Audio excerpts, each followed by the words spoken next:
बिस्मिल्लाहिर्रहमानिर्रहीम। मैं तैमूर यूसुफ़ज़ई।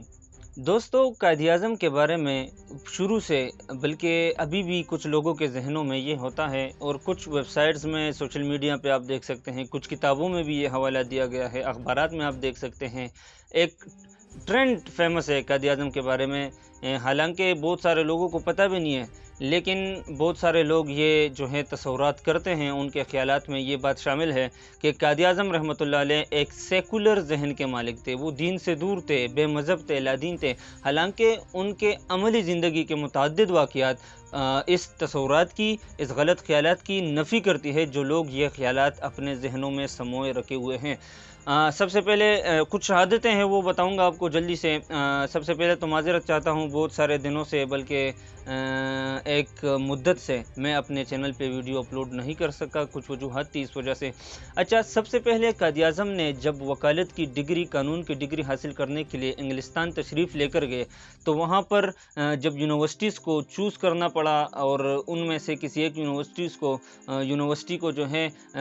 मुंतखब करना था, तो 2 यूनिवर्सिटीज़ में से एक उस यूनिवर्सिटी का इंतखाब किया कि जिसके दरवाज़े के बाहर फ़हरिस्त में कानूनदानों की सबसे पहले नंबर पे नाम जो था वो हमारे हुज़ूर हज़रत मोहम्मद सल्लल्लाहु अलैहि वसल्लम का नाम उस सर फ़हरिस्त में शामिल था, बल्कि सबसे ऑन द टॉप था। तो उस यूनिवर्सिटी का कायद-ए-आज़म ने इंतखाब किया। जब कानून की तालीम मुकम्मल की, तब कायद-ए-आज़म ने उधर इंग्लिस्तान में, इंग्लैंड में ड्रामेटिक शोज़ में हिस्सा लिया, एक्टिंग स्टार्ट कर दी अपनी अमली ज़िंदगी में, और अपने वालिद साहब पूंजा जिन्ना साहब को एक ख़त भेजा कि मैं अपने कानून की तालीम मुकम्मल कर चुका हूँ। कुछ रहता था उस वक़्त, मतलब कि मास्टर की डिग्री या उस वक़्त उस सबक में कुछ रहता था, लेकिन बीच में कायद-ए-आज़म ने ड्रामेटिक शोज़, जो स्टेज ड्रामा होता है, उसमें बतौर एक्टर काम करना शुरू किया और उन्होंने पहला चेक भी उनको दिया। लेकिन बीच में एक रोल उनका, एक सीन में उनका रोल ये था कि उन्होंने एक अंग्रेज़ लड़की के चेहरे पर बोसा लेना था, और कायद-ए-आज़म ने ये उनको कहकर इनकार कर दिया कि हमारे मज़हब में मुझे ये इजाज़त नहीं मिलती कि मैं किसी गैर लड़की के चेहरे पर बोसा लूँ। तो और बाद में जब उन्होंने वालिद साहब को ख़त लिखा था, वालिद साहब के हद में भी उनको जवाब मिला कि आप ये शोज़ और एक्टिंग छोड़कर अपनी कानून की तालीम मुकम्मल करके आप बरसग़ीर वापस आ जाएँ। तो उनको ये भी फ़रमाया कि हमारे मज़हब में अपनी वालिदैन की नाफ़रमानी काबिल कबूल नहीं होती, तो इस वजह से मैं ये शोज़ छोड़ रहा हूँ। और 2 रीज़न थी, एक दोनों इस्लामिक थी, तो उन्होंने ये कहकर वो एक्टिंग छोड़ दी। जब बरसग़ीर वापस आए, बम्बई उस वक़्त, अभी मुंबई है, उस वक़्त बम्बई उन शहरों में उनका शुमार होता था दुनिया में कि बहुत आज़ाद ख़याली होती थी उसमें लोगों के लिए, और मतलब कि आज़ादाना तौर पर जो भी लोग करना चाहते थे वो करते थे। और एक मजूसी लड़की थी जो कायद-ए-आज़म पर फ़िदा हो गई, और हर तरह की मुमकिन कोशिश करने के बाद कायद-ए-आज़म को उसने कहा कि मुझसे शादी करे, निकाह करे। हालाँकि कायद-ए-आज़म ने कहा कि वो गैर मज़हब थी, मजूसी थी। कायद-ए-आज़म ने कहा कि दोनों मज़हब का इख्तिलाफ़ है और हमारा मज़हब गैर मज़हब के लड़की के साथ निकाह करने की इजाज़त नहीं देता, तो उन्होंने इनकार कर दिया। फिर उन्होंने कहा कि मैं अपना मज़हब भी तब्दील कर लूँगी, और उन्होंने इस्लाम लाया। लेकिन फिर भी 18 साल पूरे नहीं थे, 1 साल इंतज़ार करवाया, और जब अदालत से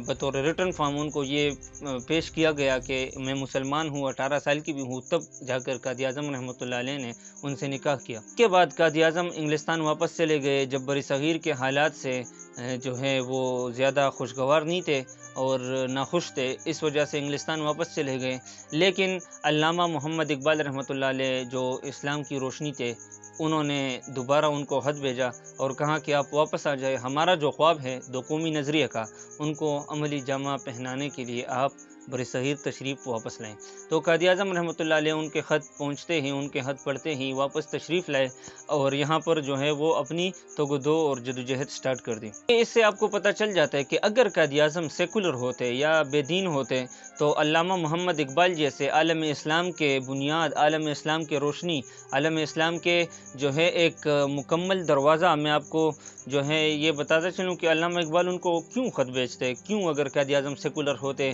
क्यों कायद-ए-आज़म उधर ड्रामेटिक शोज़ छोड़ते, क्यों कायद-ए-आज़म उस यूनिवर्सिटी का इंतखाब करता। इसके बाद मुतअद्दिद शहादतें और भी हैं। कायद-ए-आज़म रहमतुल्लाह अलैह की जो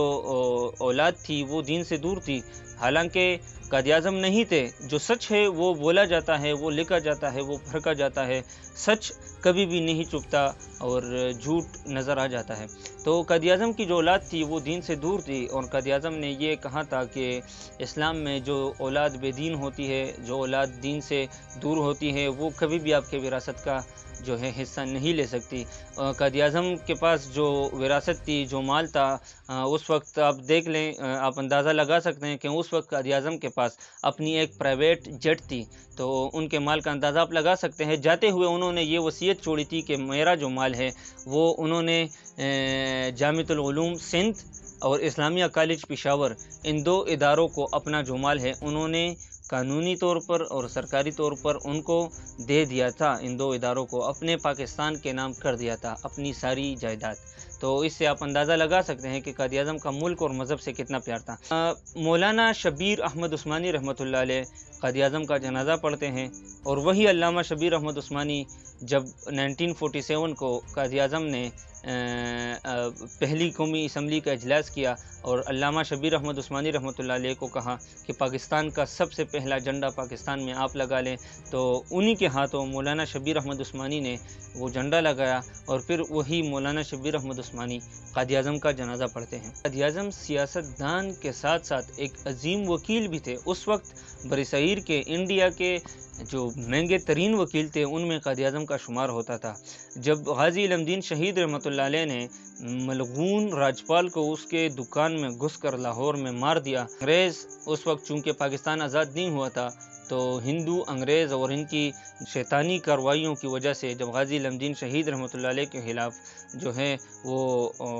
درخواست دائر ہوتے رہے عدالت میں، تو قائد اعظم رحمۃ اللہ علیہ نے اس وقت غازی علم دین شہید کا جو مقدمہ تھا وہ فری میں لڑا تھا۔ تو اس واقعات سے آپ اندازہ لگا سکتے ہیں کہ قائد اعظم رحمۃ اللہ علیہ کس قسم کے آدمی تھے، اور یہ جو واقعات ہے ان کے زندگی کے کچھ، تو یہ